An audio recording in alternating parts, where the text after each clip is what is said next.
Hozir.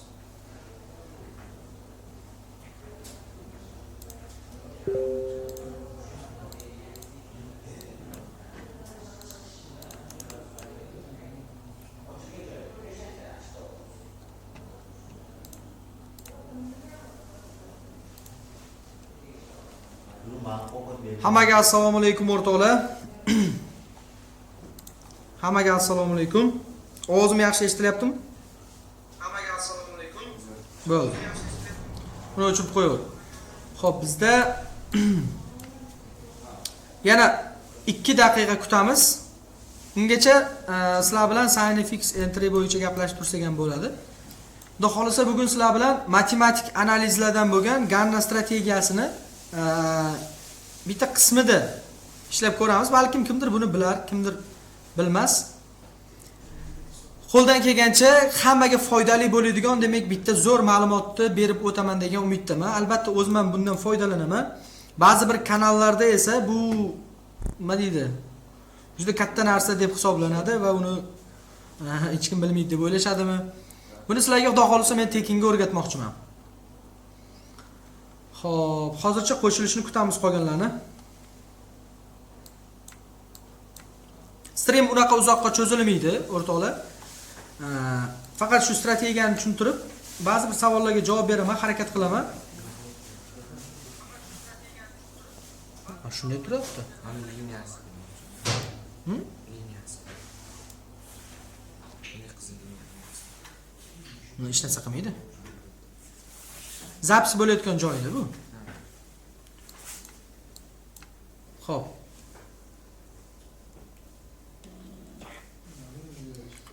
Xo'p, boshlaymizmi bo'lmasam? Qo'shilgancha qo'shildi. O'rtoqlar, streamni xudo xolasa guruhga tashab qo'yaman. Bundan xavotir olmanglar. Masalan, bu yoqdagi tashqi muhitda ovozni ham eshitib turish uchun naushnik sal pastroq qana qo'yamiz. Xo'p, bizga kerak bo'ladigan narsa matematik analiz Ganna demak boshlaydigan bo'lsak, qaranglar. Bugun sizlar bilan Gannani Gan kalkulyatorini o'rganamiz. Gannani Gan kalkulyatorini o'rganamiz. O'zi Ganna nima? Mana Ganna Forex deb yozaman. Internetga poyist beradigan bo'lsam, bu yerda kartinkadan siz ko'rib turibsizlarki, Trading View'dagi ba'zi bir Ganna metodlarini ko'rsatib beryapti. Aslida bu narsa emas, men o'rgatmoqchi bo'lgan narsa bu emas. Hozir men Gannani bu yoqdan ham topib ko'rsatib beraman agar topa olsam. Bu yerda mana shu xullas Trading View'ning ichida ham bor demoqchiman, lekin u Ganna bilan bu narsani farqi bor. Gan kalkulyatoriga keladigan bo'lsak, buni qanday ishlatamiz? Bizda avval sizlar bilan kelishib olaylik. Mana bu narsani kim biladi, kim bilmaydi. Buni bitta qisqacha tushuntirib ketsam. 2 dona yapon shamchasini chizaman. Birinchisi deylik yashil shamcha, birinchisi, ikkinchisi qizil shamcha mana. Ya'ni bu ikkita shamcha bozorda harakat qiladi. Bittasi ko'tarilish vazifasi, bittasini vazifasi tushish. Va bu shamchalarda ikkalasidan bitta farqi bor, biridan farqi bor. Bu ochilish joyi bu yoqda, yopilish joyi esa bu yoqda. Ya'ni mana bu qismda ochiladi, mana bu qismda yopiladi. Qizil shamcha esa yuqorida ochilib, mana bu bitta, mana bu qismda yopiladi. Demak, bu qismda yopiladi, bu qismda ochiladi. Bunda esa teskarisi. Buni open, buni close qiladigan bo'lsak, mana bunaqasiga chizib olsak bo'ladi. Ya'ni mana shunaqa tipda ishlaydi. Ana endi bizga bu nimaga kerak? Bizga Gannani, Gan kalkulyatorini ishlatishimiz uchun kunlik time frame'dan kerak bo'ladi. Kunlik time frame'da, ya'ni D1 time frame'da yangi ochilgan shamchani olamiz. Ya'ni kun boshlanganda, masalan, ertalab analiz qilmoqchi bo'lsanglar, o'sha bozorga kirib turib, shamcha qanaqa holatda bo'lsa, demak endi sizlar qaysi joyda open, qaysi joyda close bo'lganini bila olasizlar. Masalan, deylik kunlik time frame'da mana bunaqangi shamcha ko'rib turgan bo'lsanglar, uni ochilish joyi demak yuqorida, yopilish joyi pastda bo'ladi. Hali yopilmagan bo'ladi. Bari kun oxirigacha kutamiz. Bizga faqatgina ochilish joyi kerak bo'ladi xolos. Shunday ekan, bizga mana shu joyda o'zi kerak bo'ladi. Ya'ni narxi kerak bo'ladi. Demak, bozordan ko'ramiz bugungi holatda qanaqangi miqdorda bu yaxshi ishlab berdi yoki yaxshi ishlab bera olmadi. Mana bugungi holatda meni ikkita zonam bor edi bozorda. Birinchi ko'rib olamiz. Mana bu bugungi shamcha qayerda ochilgan bo'ladi? Men o'rgatgan hozirgi shamcha teoriyasi bo'yicha buni ko'pchilik biladi, chunki boshlang'ich trading narsasi. Ochilish joyi aynan shamning pastki holati bo'ladi. Mana bu yerda tana qismi. Soyasini uchidan emas, chunki bu soya bozorda borib kelgan joyi hisoblanadi. Demak, mana shu narxni olamiz. 2627. 2627 ni endi biz GAN kalkulyatorga kirib ishlatamiz. Faqatgina bitta no'si bor. Menda ishlayaptimi bu? GAN kalkulyator ishlamasa yomon bo'ladi hozir. Hop. Da, menda mana ishlamayapti. Ishlamayotganligi uchun cho'ta nimagadir bu kompyuterimizda kirmayapti. O'shaning uchun farqi yo'q buni. Men demak Telegramga video ostiga linki bilan qoldiraman. GAN kalkulyatorini qayerdan olishlik kerakligini. O'shdan kirsanglar bo'ladi. Men esa hozircha demak mobilniy qurilma orqali kiraman. Demak sizlarga imkoniyat bor ekan, buni ko'chada bo'lasizlarmi? Любой sharoit qanaqa bo'lishidan qat'iy nazar analiz qila olasizlar. Mana GAN kalkulyator deb qidirdim. Birinchi chiqqan demak saytga kiraman. Buni linkini sizlarga qoldiraman o'rtoqlar. Demak bizda GAN kalkulyatorda bitta joychasi bor. Ya'ni enter current price deb yozib qo'ygan. Ya'ni bitta bo'shliqchaga narx kiritishinglar kerak. O'zi yozib qo'ygan. Mana shu yerga narxni kiritgin deb yozib qo'ygan. Sizlar o'tga mana shu open price kiritasizlar. 2600 mana 27 ni kiritasizlar. Demak men kiritaman 2627 yoki yaxlitlab olib 28 desanglardan bo'ladi. Calculate deydigan bo'lsam, menda mana GAN orqali kalkulyatsiya amalga oshiriladi va menga aniq zonalar chiqarib beriladi. Ya'ni buni hammasi matematik hisoblanadi. Aslida biz buni mana bu Ganzilla orqali hisob-kitob qilishimiz kerak. Lekin biz vaqtimizni ketkazmasligimiz uchun soft tomonlama oson narsa berib qo'yilgan, nima kerak oshiqcha narsa qilib. Birinchi qismi shuning uchun ham, bu ikkinchi qismida boshqa strategiyalar bor. Ya'ni sizlar o'sha eshitgan ildiz ostidan chiqarish, graduslarda masalan deylik narxni ildiz ostidan chiqarib, yana o'sha gradusga mos raqamlarni qo'shib topib, ayirib, bunaqa strategiya ham bor. Bozorni take profitini topib beradigan strategiya bor. Undan tashqari bozorda qaysi sanada qanaqa reaksiya berishini topishlik imkoniyati bor. Har xil demak GANda analiz turlari bor. Bularni etap o'rganamiz. Demak, birinchi etapiga eng yengil strategiyani sizlar bilan o'rganamiz. O'shaning uchun ham mana bu programma kerak emas bizga. Chunki buni o'zini o'sha kalkulyatorda o'zi sizga hisoblab beradi. Masalan, hozir 2600 necha dedim men bu qismda 2627 dedim. Siz buni mana bu 2627 ni kiritishingiz kerak bo'ladi. O'sha raqamni topishingiz kerak. Graduslarni esa unga olib borishingiz kerak. Undan tashqari olib borganingizdan keyin, tim bo'li bu graduslar ishlatilmaydi, boshqa graduslar ishlatiladi. Soat bo'ylab yuradigan bo'lsangiz sizga support zonalarini, soatga qarshi yuradigan bo'lsangiz resistance zonalarini topib berish kerak bo'ladi. Lekin bu saytda o'zi avtomatik shu narsani topib beradi. Hozir 1 minut agarda kutib tursanglar, men boshqa demak Chrome'danmi yoki mana Operadanmi kirib ko'raman. Cho'ta ishlamadi-da menda hozir. Mutlaq o'zingizlarga ko'rsatib qilganimda zo'rroq bo'lardi. Yandexdan kirib ko'ramiz hozir. GAN kalkulyator deb yozamiz.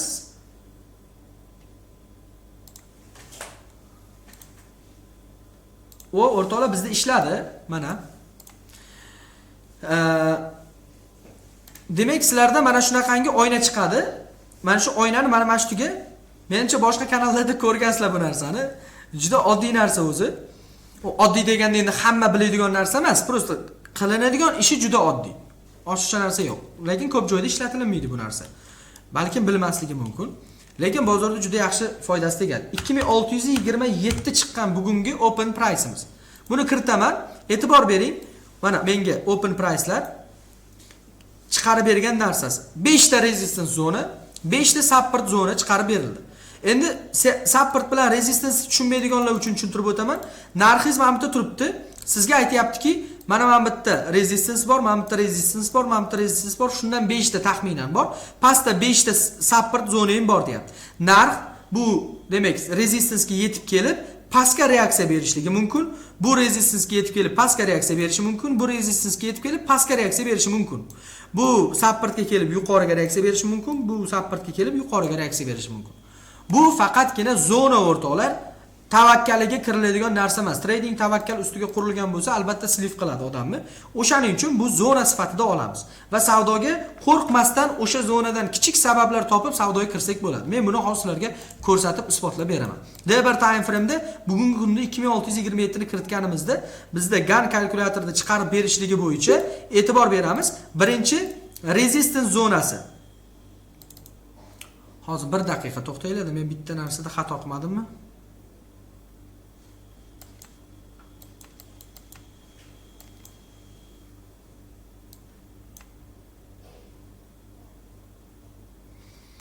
Yigirma yetti. O anda da turibmiz. Ideal ha? Bo'ldi. Xo'p, 2627 iloji boricha butunlari bilan yozamiz. 2627 488 ekan. Tochka 488. 52 zonasi. Xo'p. 52 zonasi, 65 zonasi, 78 zonasi, 13, 601 har xil demak bizga support zona, resistance zonalarni chiqarib berdi. Endi biz buni bozordan bemalol qo'yib topib olishligimiz mumkin. Hozir menda bitta narsa cho'ta yoqimsiz tuyulyapti o'rtoqlar. Mana shunday ko'raylik.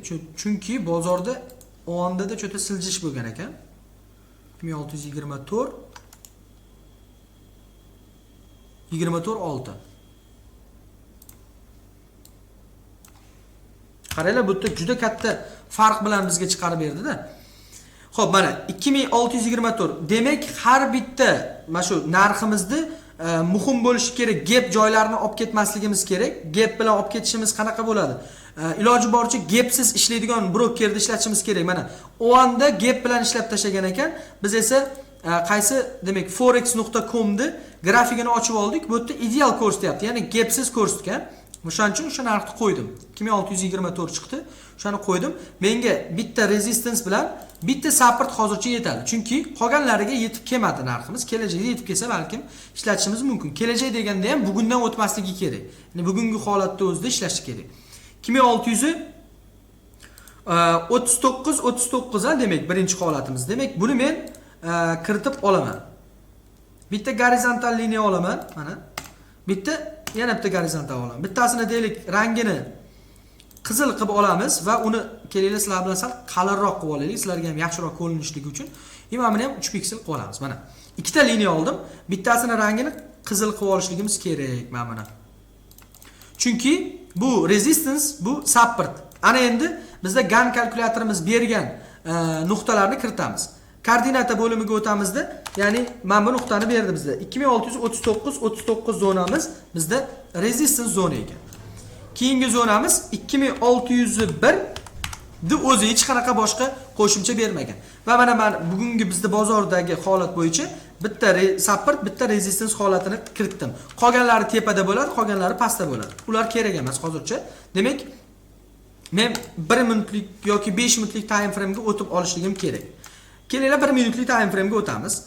1 minutlik time frame ga o'tganimizdan keyin bozor ochilish holatini topamiz. Bugun ochilgan joyi.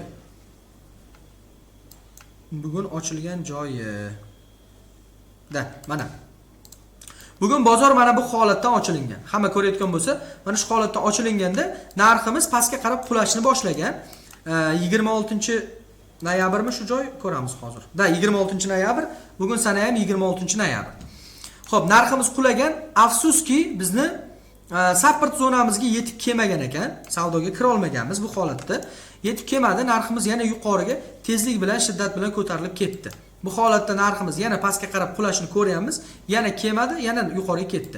Ana endi bizda resistance zonamizga e'tibor beringlar. Resistance zonasiga yetib keldi narximiz. Sell bitimi ochishdan oldin buni sabablarini topib chiqishligimiz kerak. Bizda e'tibor beringlar, qanaqangi klassik model hosil bo'lgan, ya'ni head and shoulder, ya'ni galava плечо degan modelimiz hosil bo'lgan mana bu joyda. O'sha sabab sifatida kirishligimiz mumkin. Bu bir. Order blokdan bizda 5 minutlik time frame da order blok bor edi, lekin undan o'tib ketgan, to'g'ri. Mana bu holatda. No, lekin order blok holati bor. Undan tashqari, agarda biz bu yerda indikator bo'yicha sessiyalar indikatorini qo'shadigan bo'lsak, xo'p, sessiyalar indikatorida o'zi London sessiyasini mana bu yerdagi high'ini yangilab keyin tushib kelyapti. Ya'ni London sessiyasidagi eng maksimum nuqtani Amerika yangilab tushib kelganligini ko'rishimiz mumkin narxdan. Ya'ni bizda mana shu sabablar bor edi. Bu qisqa qilib aytganda ideal ishlab berdi. Bizga masalan necha pips olib kelib berdi? Bu 200 pipsdan oshiq yurib bergan. Agarda biz head and shoulder, ya'ni galava plechosidan kirganimizda bizda 230 pips bo'lyapti. Endi sabablarga ko'ra qaysidir qismlarda yopib borsanglar bo'ladi. Lekin rostdan ham idealni ishlab bergan bu yerda. Endi men streamni shu yerda tugatib qo'yishdan oldin sizlarga yana bir ikkita misollar ko'rsatmoqchiman, o'zim tekshirib chiqqan joylardan. Masalan, siz juma kunida e'tiboringizga olishingiz mumkin. Juma kuni analiz qilgansiz, masalan, juma kunida open price 2669 bo'lyapti. Buni xohlasangiz 2070 qilib kiriting, xohlasangiz 2669 qilib kiriting. Demak, 2669 qilib kiritaman. Iloji bo'lsa 4 ta raqamni ham kiritish kerak. 91 zona, 704 zona, 2717 zona. Endi mana shu zonalarga kiritib chiqaman, qarang. 91, 2704, 2717. Xo'p. 2691 ga qo'yamiz. Birinchi rezistansimiz, ikkinchisi 704 ga qo'yamiz, keyingisi 717 ga qo'yamiz. Uchta zonamizda dushanba kuni qanaqangi reaksiyalar olganligini ko'rib chiqamiz, qaranglar. Bizda narximiz ochilgan nuqta mana juma kuniki va uni kiritib qo'yganmiz. Juma kuni nechida yopilgan bozor, qaranglar. Mana bu Friday bo'lyapti, to'g'ri? Juma kunda o'zida o'sha bozor qanchalik kuchli ishlab berdi, e'tibor beringlar. Narximiz keldi. Demak, 2691 dan mana ideal reaksiya oldi. Va uni buzib o'tgandan keyin esa atkat berib yuqoriga harakatlandi. Mana bu holatda to'g'ri nima deydi? Tush bo'lmagan, lekin bu yerda klassik model bor yana. Klassikdan tashqari bu yerda bo'z holati, mana bu holatda cho'ch holati bor. Buni agarda o'chirib turish imkon, mayli, o'chirmay qo'yaman. Bu yerda cho'ch holati bor, qaranglar o'rtoqlar. Cho'ch holati bor. Sizlar masalan mana shu cho'ch holatidan narx buzib o'tgandan keyin qaytib razvorot olganligidan savdoga kirib olsanglar bo'ladi. Undan tashqari esa klassik bilan ishlaydiganlar masalan mana bu trend chizig'i bor va mana shu trend chizig'i yorib o'tilingandan keyin selga kirsanglar bo'ladi. Bu ham o'ziga yarasha yurib bergan. Va 2717 zonasidagi holatga e'tibor beramiz. Bu yerda ham klassik model o'ziga yarasha kuchli ishlagan mana. Bu yerda ham yaxshi holatni ko'rishimiz mumkin. Yoki pattern M. Nimaga men aynan bunaqa mayda-chuda narsalarni sizlarga tushuntirib o'tayapman? Bu patternlar bozorda klassik modellar, patternlar aynan tasdiq olishlikka juda zo'r bo'ladi. Ya'ni SMC ICT dan ko'ra yaxshiroq. Ana endi o'zimnikini reklama qilib ketadigan bo'lsam, misol uchun o'sha zonalarga kelganda sign entrylar bo'ladigan bo'lsa, ulardan ham kirsanglar bo'ladi. Misol uchun juda yaxshi sizlarga yordami tegadi demoqchiman. Xo'p, mavzumiz birinchi qismi demak mana shundan iborat edi. GAN kalkulyator bilan bemalol ishlasanglar bo'ladi. Sizlarga foydasi tegadi. Buni saytini men hozir videoni zapisi orqali tashlaganimda tagiga yozib qo'yaman. Bemalol foydalansanglar bo'ladi. Sizlardan maksimal aktiv bo'lib tursa bo'ldi. Xo'p, stream tugamadi o'rtoqlar. Streamimizni endi har doimgidek, xudo xolisa Instagramda davom ettiramiz. Chunki savollarga javobni bu yerdan ochib chiqqandan ko'ra Instagram yaxshiroq. Demak, men undan oldin Instagramdan bitta efir boshlab olaman. Nima savolinglar bo'lsa, Instagram orqali xudo xolisa har bitta savolinglarga nasib javob beramiz. Go o'rtoqlar, Instagramga kirib olamiz.